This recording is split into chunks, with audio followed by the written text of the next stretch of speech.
Hi, Hersey family. It's Miss Morley. I'm back with another book about the mail. This one is called Hail to Mail, and it's actually a poem that was translated from Russian, the language it was originally written in, and illustrated.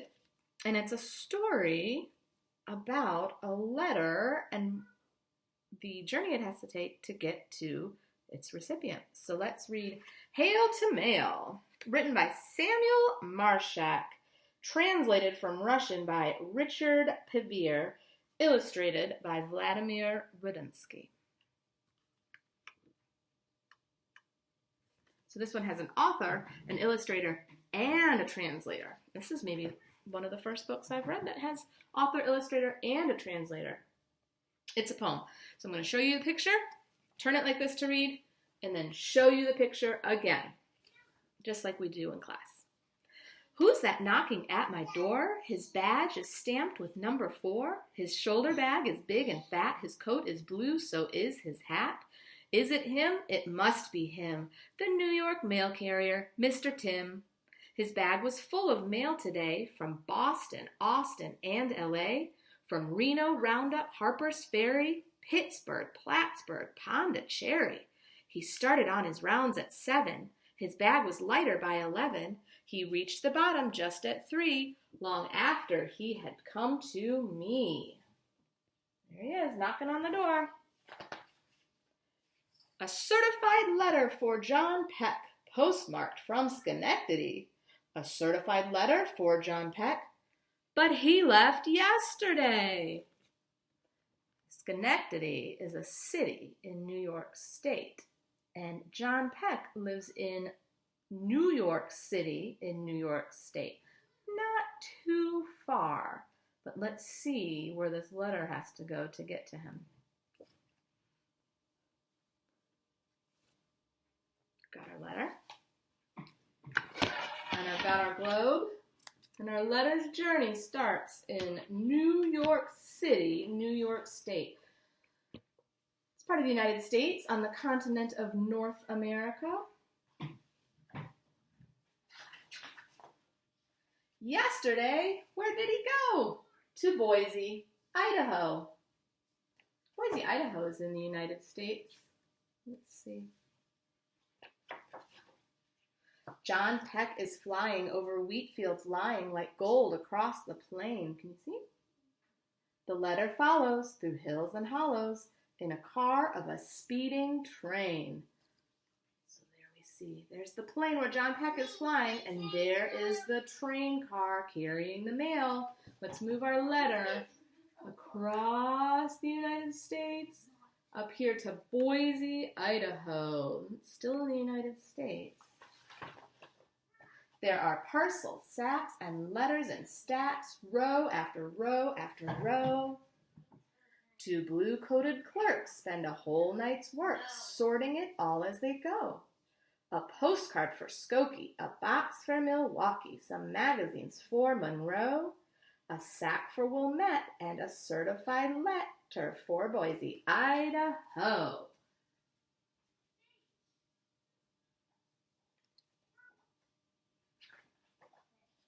The Boise mailman strides along. His bag is heavy, but he is strong. His uniform might make you laugh because it's only there by half.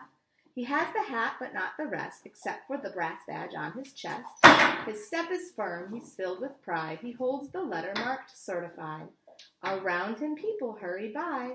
Cars honk, trucks roar, babies cry.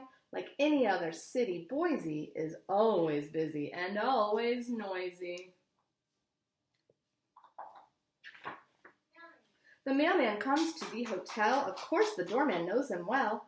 Certified letter for John Peck, room 36. Now let me check. Sorry, friend, I hate to say, Peck left for Zurich yesterday.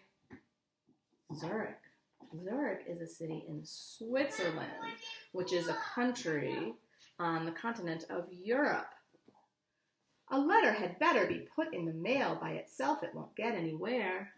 For once it is mailed, it will roll, fly, sail, over land, over sea, through the air. A letter can travel without any trouble. Take a stamp and stick it. No need for a ticket. Your passengers sealed and ready to whirl on a few penny journey all over the world, and it won't eat or drink on the way, and there's only one thing it will say as it comes down to land. Let's see, our letter needs to fly. Where are we? We're going to fly this letter from Boise, Idaho. Now really, let me turn. Can we come this way? Fly from Boise, Idaho to Switzerland. Switzerland is a tiny little country in Europe. It's bordered by Germany and France and Italy. Tiny.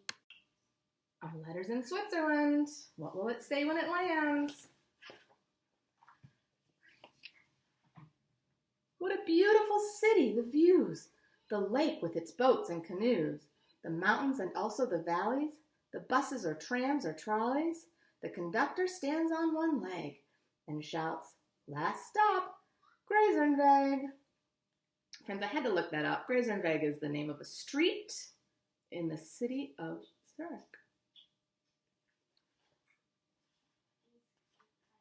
Down Grazernweg, Herr Schmidt goes stepping lickety-split. At a glance, he takes in the scene and goes straight to number 19. He gives the brass knocker a knock, a letter for Herr Jean Pac. A landlady cranes her neck and studies the letter. "Ah, Peck, alas, sir, your timing is ill. He's just gone off to Brazil." Look, there's a little dachshund dog.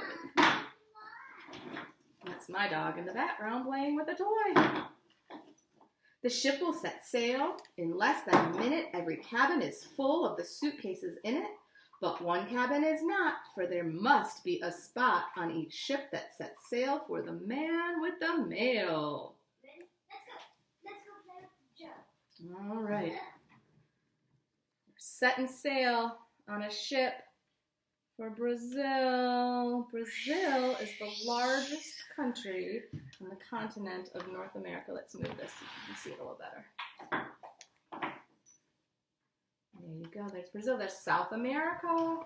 And our letter is in Brazil. Let's see if it finally catches up with John Peck.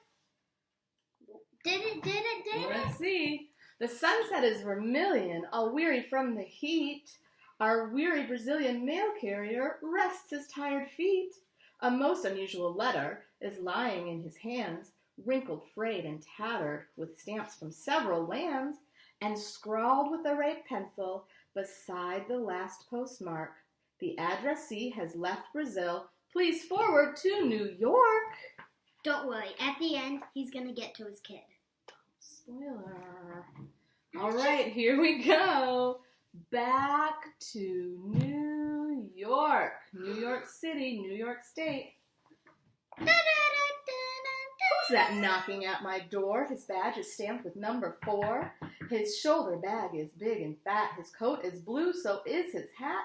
Is it him? It must be him. The New York mail carrier, Mr. Tim. I open the door. He hands to me a certified letter for John P. For Pet? Hey, John, another one. Or is it the same one? Come and see. This looks like John Peck because he's wearing like an old-fashioned traveler's outfit and he's got his suitcases with him. My friend jumped up from where he sat. Well, I'll be darned. Just look at that. This letter's followed all my tracks halfway around the world and back. It went by water, air, and land to Idaho, to Switzerland. It got as far as the Amazon. By ship, by plane, train, it traveled on across the mountains, over the sea, until finally it came to me. Can you see it? Let me back a little bit. And all that thanks to those who go through dusty heat and freezing snow. Glory to them, I say, and hail to their heavy bags that bring the mail. And that's Hail to Mail. One page that got my attention in this book was the page that showed the mailroom in Idaho because it says a postcard for Skokie, a box for Milwaukee, some magazines for Monroe, a sack for Wilmette, and a certified letter for Boise, Idaho. Skokie and Wilmette are 2 towns that bordered the city where I grew up, and Milwaukee was not too far away. Makes me wonder if maybe the translator is from that area too. So here's your challenge, is to figure out where Miss Morley grew up, bordered by Skokie and Wilmette, and not too far from Milwaukee. All right, if you figure it out, have your parents email me. I accept that challenge. Ruby accepts that challenge. All right, Ruby, say goodbye. Bye. Wash your hands right now.